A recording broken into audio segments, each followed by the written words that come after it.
D'ici la fin de cette vidéo, tu deviendras la personne la plus captivante de la pièce et même si t'as pas grand chose d'intéressant à dire ou bien que ta vie elle est un petit peu ennuyeuse, c'est pas grave si tu maîtrises une chose, c'est l'art du storytelling. Alors pour tous ceux qui ne connaissent pas le storytelling, c'est simplement l'art de transformer n'importe quel fait, aussi banal soit-il, en histoire passionnante et mémorable. Et depuis l'aube de l'humanité, on adore écouter et raconter des histoires parce que c'est comme ça qu'on a survécu. Nos ancêtres, ils adoraient se regrouper autour du feu pour raconter leur journée et surtout raconter s'il y avait des dangers. Ouais, attention, n'allez pas dans cette zone là-bas, j'y suis allé, il y a des prédateurs. Ou encore, attention, cette plante, elle est toxique. Et ça, des générations après, c'est toujours resté en nous. C'est pourquoi on est toujours sensible au storytelling. Et quand tu sais bien raconter une histoire, bah tout de suite, t'es beaucoup plus charismatique. Tu sais comment capter l'attention de n'importe qui, que ce soit une personne en face de toi ou un groupe. Tu sais comment transformer une discussion un petit peu chiante en une conversation passionnante et mémorable. Tu sais comment séduire la personne de tes rêves. Bref, dès que tu parles d'humain à un autre humain, tu es obligé de connaître l'art du storytelling. Et ce que je vais te partager dans cette vidéo, ce sont les mêmes techniques de storytelling utilisées dans les films hollywoodiens pour te garder attentif pendant 2 heures. Et c'est d'ailleurs ces techniques que j'utilise moi-même personnellement pour rencontrer des influenceurs super connus ou encore des entrepreneurs avec des boîtes valorisées à plusieurs millions. Et pourquoi ça marche aussi bien? C'est parce que je maîtrise 3 techniques simples mais extrêmement redoutables en storytelling que je m'apprête à te repartager dans cette vidéo. Mais avant que je te partage les 3 conseils, il faut absolument que tu évites cette erreur, et je vois beaucoup de personnes la faire, c'est le fait de confondre... Attends, c'est pas pratique pour écrire. C'est le fait de confondre storytelling versus une anecdote. Alors, c'est quoi la différence? Une anecdote, c'est un fait. Par exemple, si je te dis... Ouais, un jour, j'étais à Paris en Lamborghini avec mon ami et on a pris une photo avec un abonné. Donc ça, c'est un fait, c'est factuel. Mais si maintenant, j'ajoute du storytelling, donc là, je te raconte une histoire. Je te dis, un jour, j'étais tranquillement dans ma chambre et là, je reçois le message de mon pote Marvin. Il me dit, ouais, Cyril, j'arrive à Paris avec les Lamborghini, est-ce que ça te dirait de faire un tour? T'arrives quand? J'arrive demain. Ouais, vas-y, let's go, je suis chaud. Donc demain, je me rends à Paris, je monte dans sa Lamborghini et là, on arrive sur les Champs-Élysées et je lui dis, il est capable de beaucoup, ta Lamborghini? Ah, je crois que t'es pas prêt, hein. Là, c'est un bon moteur V8. On va faire un 0 à 100, t'es prêt? Et je fais, non, je suis pas prêt. Et là, là, j'ai la tête collée au siège. T'as le bruit qui fait... Là, je fais, waouh, ça décoiffe. En plus, je vois à côté, il y a tout le monde qui nous prend en photo comme ça sur les Champs-Élysées. Waouh, c'était magique. Et là, à un moment, on s'arrête, on est à un feu rouge. Et il y a un petit garçon qui toque à la vitre. Toc, toc, toc. Et on lui dit, ouais, tu veux quoi? Oh, excusez-moi de vous déranger. Je suis trop fan de vous. Est-ce que je pourrais prendre une photo avec vous? Donc, on sort de la voiture, on prend une photo avec l'abonné et on lui a refait sa journée. Moi, je rentre chez moi, je passais l'une de mes meilleures journées. Donc, voilà un exemple entre anecdotes, c'est juste un fait, et storytelling, où là déjà, tu sens, c'est beaucoup plus vivant, il y a beaucoup plus d'émotions. Et le storytelling, c'est idéal si tu veux connecter avec une personne, si tu veux passer de small talks à good talks ou deep talks, pour ceux qui ont la référence, avec ma précédente vidéo sur l'art de la conversation, si tu veux transmettre un message, c'est excellent, ou simplement, si tu veux faire plus d'émotions. Et j'insiste bien sur l'aspect émotion parce que le cerveau, en fait, pour qu'il retienne une information, si tu lui donnes une information toute seule, bah c'est un peu sec, il va l'oublier assez rapidement. Mais si tu lui donnes de l'information couplée à de l'émotion, bam, ça fait comme de la colle pour le cerveau et tu retiens l'information beaucoup mieux. Et autre chose concernant un bon storytelling, c'est que ça suit toujours la même trame. Ça commence toujours par une situation stable. Ensuite, il y a un élément instable qui vient perturber l'histoire. Et puis, une fois que le problème est résolu, bam, ça redevient stable. Alors, dans le détail, il existe plusieurs structures de storytelling, mais je vais pas m'attarder là-dessus parce que ça sert à rien. Mais une des structures qui est bien connue, c'est la structure du héros. Grosso modo, je te prends l'exemple de Spider-Man. Il est dans une situation A, il est stable, c'est Peter Parker, il est au lycée, il est tranquille, il vit sa meilleure vie. Et puis à un moment, il se fait piquer par une araignée.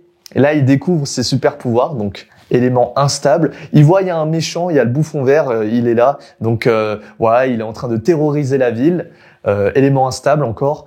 Puis là, hop, bam, bon, je fais un raccourci, il tue le méchant et hop, La ville est sauvée et il a des nouveaux pouvoirs et il passe d'un point A à un point B, A stable, B stable. Donc garde bien ça en tête, stable, instable, stable, on va en avoir besoin pour la suite parce que là je vais te partager les 3 conseils qui vont drastiquement améliorer ton storytelling. Alors petit disclaimer, juste avant que je te partage ces 3 conseils, il faut savoir que quand tu racontes une histoire, l'essentiel, c'est de rester quand même naturel. Tu vas pas penser avec ta tête quand tu vas raconter une histoire de « Ok, et quelle technique il faut que j'applique là en termes de storytelling ?» Non, ça c'est des techniques que je te partage. Il faut que tu les appliques un petit peu au quotidien. Dès que tu peux les appliquer, applique-les. Mais il faut pas que ça vienne dénaturaliser ta conversation. C'est très important. Ceci étant dit, hop, je pars directement avec la première technique de storytelling. C'est ma préférée. C'est la technique du schizophrène. Alors là, tu vas me dire, c'est quoi ce truc? C'est quoi cette technique? C'est très simple. J'ai découvert cette technique en analysant Andrew Tate pour mon programme Art Oratoire et j'en ai déduit une chose. Pourquoi Andrew Tate est aussi éloquent? Pourquoi il arrive à captiver et rassembler des foules, qu'on l'aime ou qu'on l'aime pas? Sa technique, c'est la technique du schizophrène. Et je vais vous donner un exemple. Andrew Tate, lui, quand il parle, il va pas dire ouais, les gens ils sont feignants, quand ils rentrent chez eux, ils ont pas d'énergie, ils sont là, ils scrollent et après ils travaillent pas et c'est comme ça tous les jours. Non, Andrew Tate, il le dirait pas comme ça. Il le dirait plutôt les gens ils sont feignants. Dès qu'ils rentrent chez eux, c'est oh, je suis fatigué. Oh, je dois aller travailler mais oh, j'ai la flemme. Ah, vas-y. Ah, TikTok. Ah ouais, TikTok. Quoi, qu'est-ce qui se passe? Ah ouais, j'adore TikTok.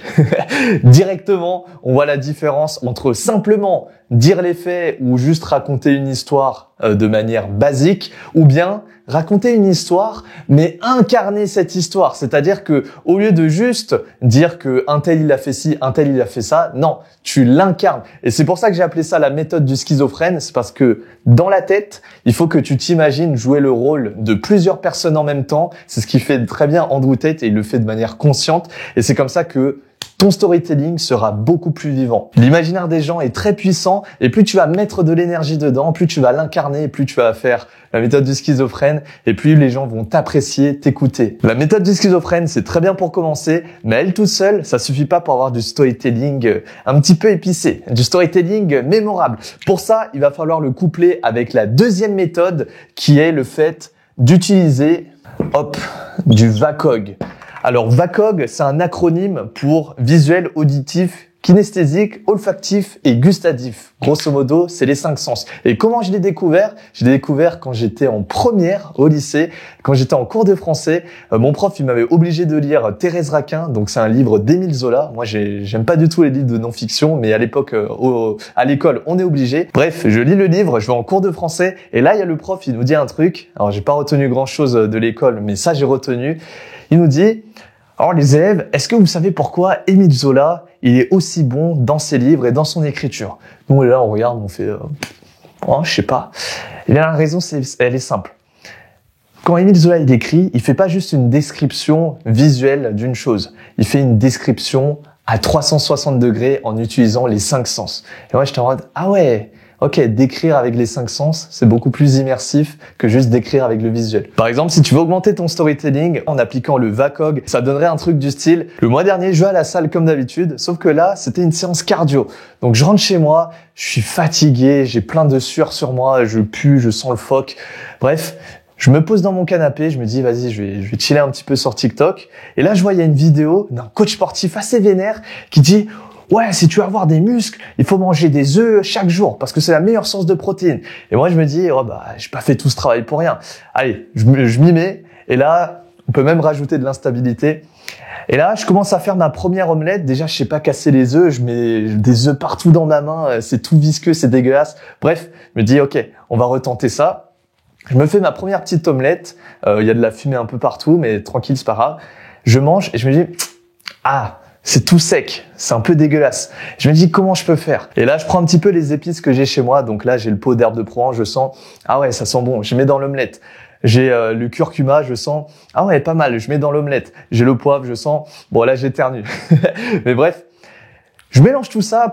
Pareil, ça fait de la fumée. Hop, je mets dans mon assiette. L'omelette, elle est toute baveuse, elle est bien assaisonnée. En plus, il y a de l'herbe dessus, elle a une belle couleur. Je la mange comme ça. Je fais c'est trop bon. Et depuis ce jour-là, je me fais tous les jours une omelette avec 5 œufs. Et j'adore. Donc, cas concret du VACOG, quand tu racontes une histoire avec les 5 sens, bon après t'es pas obligé d'utiliser les 5, mais au moins 2 ou 3, eh bien directement tu sens que l'histoire, elle est beaucoup plus vivante et on peut plus facilement se plonger dedans. Alors je vous ai gardé le meilleur pour la fin. La méthode du schizophrène, le VACOG, ça c'est très bien si tu veux pimenter un petit peu ton storytelling, mais ça reste assez technique. Et le dernier point, pour moi, c'est le point le plus puissant. Et directement, si tu racontes une histoire en appliquant ce dernier point, directement, tu vas capter l'attention. Pourquoi ? Parce qu'il s'agit de faire du storytelling sur des sujets tabous. Oh là là. Comme tu t'en doutes, moi, ça fait longtemps que je m'intéresse au storytelling et je me suis creusé la tête sur c'est quoi qui captive l'attention directement. Et je me suis rendu compte qu'il y avait des sujets qui naturellement captaient l'attention. Par exemple, si on parle de sexualité, si on parle de meurtre, si on parle de violence, de blanchiment d'argent, de corruption, bref, tout ce qu'on peut pas dire en public, mais qu'on adore écouter en privé, eh bien ça, directement, ça capte l'attention. Exemple concret, il y a quelques semaines, j'étais tranquillement chez moi et là, je reçois un message d'un de mes amis créateurs de contenu et il me dit « Ouais, Cyril, j'organise bientôt une soirée chez moi. Est-ce que ça te dirait de venir ? Et bien sûr, tu as le droit d'inviter quelqu'un. » Moi, je réfléchis 2 secondes, je me dis « Ouais, pourquoi pas, ça peut me sortir de chez moi, mais par contre, j'ai pas envie d'y aller tout seul. Vas-y, je vais ramener un de mes amis ingénieur, ça va le sortir aussi. » Donc le jour J, on arrive à la fête, on est content, il y a des gâteaux, il y a d'autres gens, on parle, on discute, il y a la musique, il y a l'ambiance. Et là, à un moment, au bout de la soirée, on est autour d'une table et c'est le jeu des anecdotes. Qui a des anecdotes à partager, à raconter ? Et là, il y a l'ami ingénieur que j'ai ramené à la fête. Il me tire le t-shirt comme ça un petit peu. Et il me dit « Ouais, j'ai une anecdote, mais je suis pas sûr qu'elle va plaire. » Et je dis « Ah ouais, c'est quoi ?» Il m'a dit « Viens dans la cuisine, je t'en parle. » Donc là, il me prend en privé et je lui dis « Bah alors, raconte, c'est quoi ton anecdote ?» Il me dit « Ouais, je me sens pas à l'aise de raconter l'anecdote devant tout le monde, mais à toi, je peux te la raconter. » Je fais « Vas-y, je t'écoute. » Il me dit « C'est une anecdote de caca. » Je fais « Oh, ah ouais, vas-y, dis. » Il me dit « En gros, il y a quelques années, quand il était en prépa, il passait ses examens de concours et il avait trop envie d'aller aux toilettes. Sauf que quand tu passes des examens aussi stressants, chaque minute compte et il avait pas envie d'aller aux toilettes pour se soulager et reprendre l'examen. Donc voilà, il s'est contenu. Sauf que il m'a dit « Ouais, je pensais que j'allais juste faire un petit prout, mais au final, j'ai pas fait qu'un prout. » Et j'ai fait « Oh non, tu t'es chié dessus à l'examen ?» Il m'a dit « Je me suis chié dessus à l'examen. » À ce moment-là, je t'avoue, on a bien rigolé. Lui, il a jamais osé raconter l'anecdote aux autres parce que c'était la première fois qu'il l'a rencontré, il avait trop honte. Et bref, la soirée se termine bien. Tout ça pour dire que si vous avez des sujets tabous un petit peu controversés, un petit peu discrets, un petit peu honteux, eh bien ça directement, ça captive l'attention. Par nature, l'humain adore tout ce qui est interdit. C'est pourquoi directement, dès que tu parles d'un sujet tabou, ça intéresse. À titre de comparaison, c'est comme si tu avais en face de toi une porte avec écrit « Ne pas rentrer » et toi, qu'est-ce que tu as envie de faire ? Bah, t'as envie d'ouvrir la porte pour voir qu'est-ce qui se cache derrière. Si tu appliques ces techniques de storytelling que je viens de te partager dans cette vidéo, directement tu verras, tu seras plus captivant, tu seras plus éloquent, les gens ils t'écouteront lorsque tu vas raconter une histoire et ça, même si tu as une vie banale, parce que la puissance du storytelling, c'est de transformer l'ordinaire en extraordinaire. Maintenant, comme tu le sais, raconter des histoires, c'est juste une partie de la conversation, mais ça fait pas tout. Si tu veux maîtriser l'art de la conversation dans son entièreté, je te laisse voir ma dernière vidéo qui raconte comment rentrer du small talks au good talks au deep talks. Je te mets la vidéo juste ici. N'oublie jamais, l'effort crée l'effort. Sur mydreamax.com, rejoignez la nouvelle génération de cours en ligne.